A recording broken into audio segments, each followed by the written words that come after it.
When this started a week ago, when the price got clobbered by 10% in gold and silver, which again, let's put it in perspective. The S&P 500, which is in the midst of the greatest AI tech boom in history, maybe other than the internet, maybe better than, gold has quadrupled its performance even with this pullback this year. So let's just put things in perspective. Silver's up even with this pullback, 60+%, gold around 50%. So let's put things in perspective. But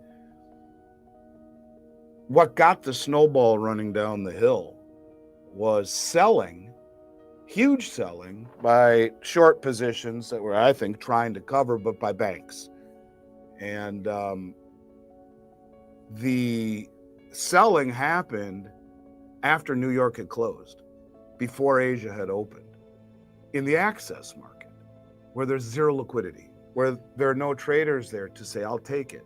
Instead, dumping billions upon billions upon billions upon billions of dollars worth of gold and silver all at once in the access market is more stupid than a mud wall in a hurricane. There isn't a trader on the planet that would do it. They would be fired and shot, and not in that order. It specifically guarantees the absolute worst settlement. It guarantees that it's going to collapse the price because there's no one there to pick it up, and trigger sell stops that are algorithmically laid out for the black box programmed funds that when these levels are reached, bang, they sell, which selling begets selling begets selling begets selling. And they conveniently forget to tell us that instead of it being bled out through New York trading, where there's great liquidity over a few days or several hours at least, it was dumped in the middle of the evening in between markets where there's no liquidity. That trader guaranteed himself the worst settlement, or, as I've said on your show a few times after things like this, a drive-by shooting. And what was also interesting was that who came in and scooped things up on the cheap on Friday, I don't remember what night it was already, but the silver price gets slammed around 8 or 9 o'clock, again, in the middle of the access market, and it pops right back up into the green. Why? And gold about halfway up. Because remember, all the sell stops that are triggered along the way pushes it down further and further and further. It's a snowball getting into a giant boulder. Bank of America and Morgan Stanley were the two that came in and bought massive amounts of physical. Over 6,000 gold contracts over 3 days we saw late in the delivery month. Normally, and I'll get to the significance of those two in a second, but normally when you stand for delivery, you cite your intentions on the first day of delivery. October 1st would have been this case for the delivery. These were done on the 17th, 18th, and 19th. And I think they were the dates. And this was done by shorting the December futures price, buying an immediate October contract, which stands for delivery right now. So it set a record 3 days in a row for deliveries that late in the delivery cycle. This month alone, we've delivered into COMEX 58,639 contracts of gold. Times 100 ounces. It's 580,000 ounces of gold. I mean, so who's taking all of this gold every single month? Well, I think it's Bank of America and Morgan Stanley. That's what Michael Lynch says. He showed proof that they came in. Well, why is that significant? Well, Morgan Stanley just came out and changed their 60-40 allocation model that's been Wall Street mantra for over 50 years. 60 stock, 40 bonds. You just do that in a period of falling interest rates, you retire wealthy. And they said, no, it's 60-20-20, their chief investment officer said. And then Bank of America, Michael Hartnett, their highfalutin analyst who charges 10 grand for his letter or more, no, 25, 25, 25, 25. 25 stock, bonds, short-term treasury, gold. So you got Wall Street analysts at the highest level speaking to institutional traders saying 20 to 25% allocation in gold. They've never done that. And they're the ones who came in and bought it right up the physical. So when analysts, these so-called idiot analysts on mainstream say, yeah, well, these are the reasons why, and it's probably topped. Well, maybe they should say, but by the way, They dumped it when no one was there. There isn't a trader that isn't high on heroin with a half a brain cell that would dump that amount of metal all at once when there's no one there in the access market in between New York and Asia. It's guaranteed to give you the absolute worst settlement. So they're telling you one thing, but omitting maybe the most important thing in the world. And that is, how did it start?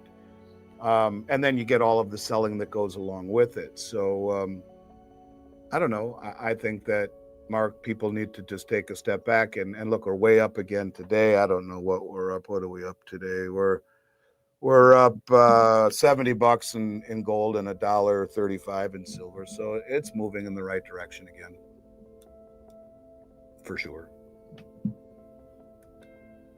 Yeah, it's definitely moving in the right direction. What'd you think of the article about India? It's bullshit. It's not bullshit, but it is. Well, I mean, I like John Forrest Little is a very smart dude. I give him credit, but he omitted something, and I think I saw he sent not a retraction, but an update. So I see that, and the first thing I do, because I spend so much time, typically more time on the weekends,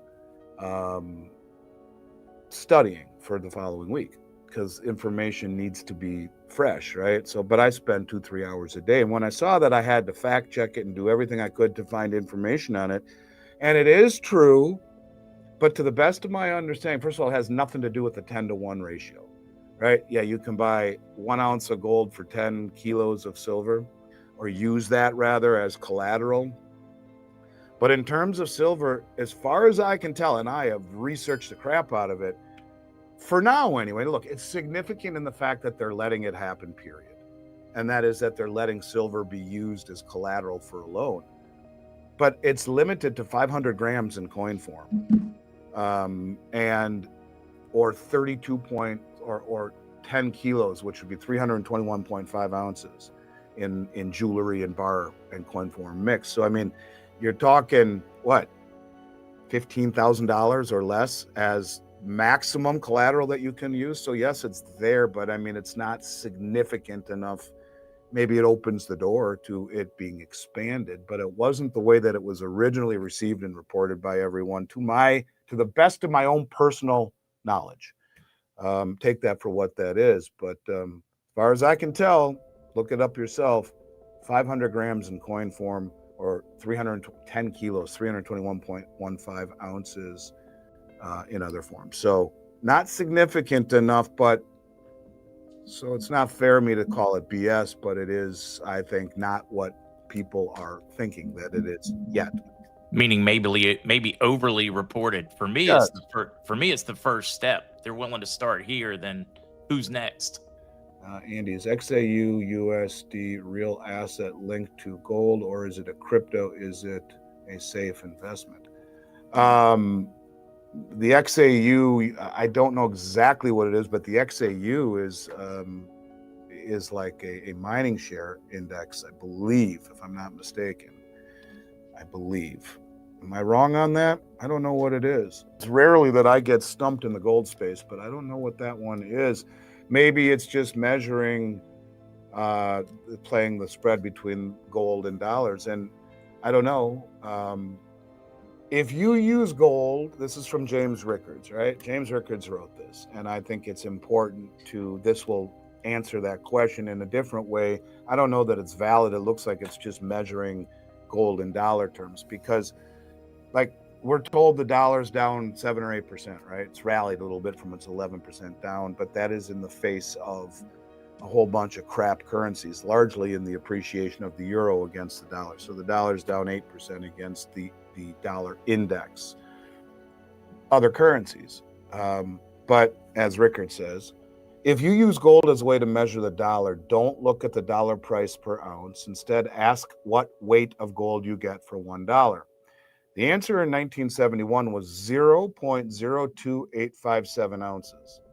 The answer in 1980 was 0.00125 ounces. That's a 95.6% devaluation in 9 years. That was the real collapse of the dollar, but everyone missed it because they were looking at the yen, the sterling, and the Deutschmark, measuring it against other currencies. If you had the same devaluation measured by weight of gold today, then gold would be over $94,000 per ounce. Again, there's your devaluation. I'm not necessarily forecasting that price level, but history says we should not rule it out. So when you talk about gold measured in dollars, it is a better indication of the devaluation of the dollar. Look at it this year. That would tell you that it's a 50% devaluation, but the DXY, the Dixie, would say it's down 8%. So who's right, who's wrong? It's measuring it against a basket of horse crap currencies versus gold, which is the barometer, which is the baseline in which we measure the health of the